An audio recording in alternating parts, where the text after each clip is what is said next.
আসসালামু আলাইকুম দর্শক, আজকে আমি তৈরি করছি মিটবল রেসিপি। প্রথমে নিয়ে নিচ্ছি 100 গ্রাম মসুর ডাল। ডাল পানি দিয়ে ভিজিয়ে রাখার পরে ফুলে উঠেছে। তারপর এটাকে আমি কয়েকটি লাল কাঁচামরিচ দিয়ে ব্লেন্ড করে নিচ্ছি। এরপরে আমি ডাল বাটাটি দিয়ে দিচ্ছি।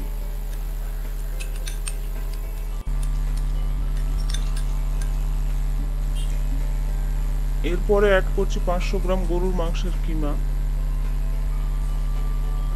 তারপরে দিয়ে দিচ্ছি তেঁতুলের পাল্প, দিয়ে দিচ্ছি পেঁয়াজ কুচি। আপনারা চাইলে বেরেস্তাও দিতে পারেন, তবে আমি এখানে কাঁচা পেঁয়াজ দিচ্ছি। দিয়ে দিলাম জিরা বাটা, আদা বাটা, রসুন বাটা সব। কয়েকটি কাঁচামরিচ, লাল কাঁচামরিচ আমি কুচিয়ে নিয়েছি। এরপরে দিয়ে দিচ্ছি মাংসের যত রকমের মশলা আছে সেইগুলো গুঁড়া করে রাখা। 1 চামচ দিয়ে দিচ্ছি কাবাবের মশলা।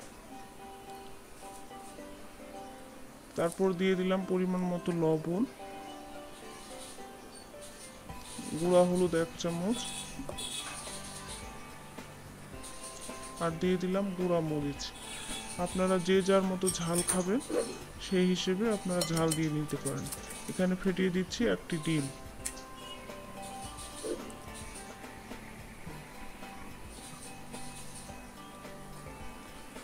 মাঝখানে আমি কিছু সরিষার তেল অ্যাড করব, তারপরে ভালো মতো মাখায় নিব।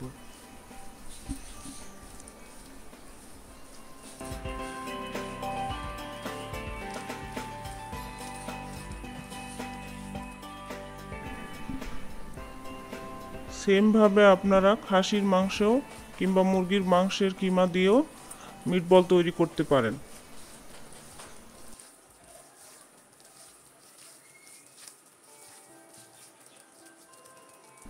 সবগুলো একসাথে মাখানো হয়ে গেলে বেশিক্ষণ রেস্টে রাখবো না, কারণ কাঁচা পেঁয়াজ দিয়েছি, পানি ছেড়ে দিতে পারে।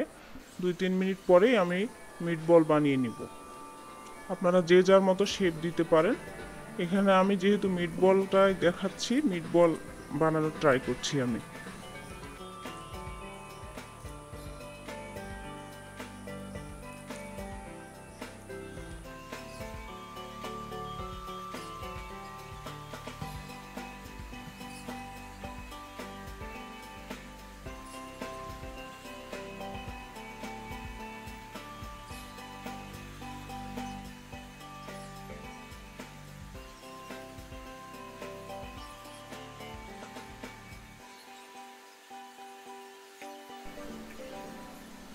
সবগুলো বল তৈরি হয়ে গেছে।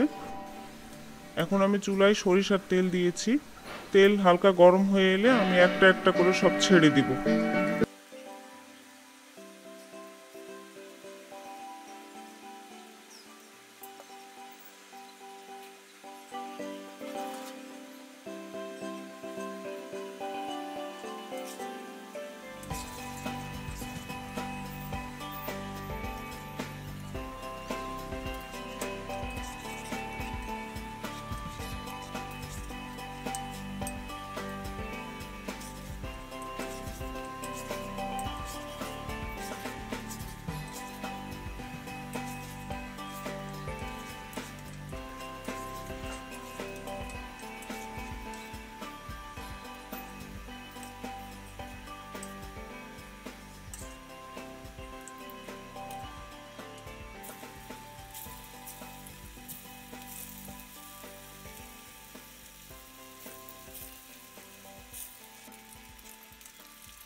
আপনারাও আপনাদের ঘরে মিটবল তৈরি করুন আর এনজয় করুন। আজকের মতো আল্লাহ হাফেজ।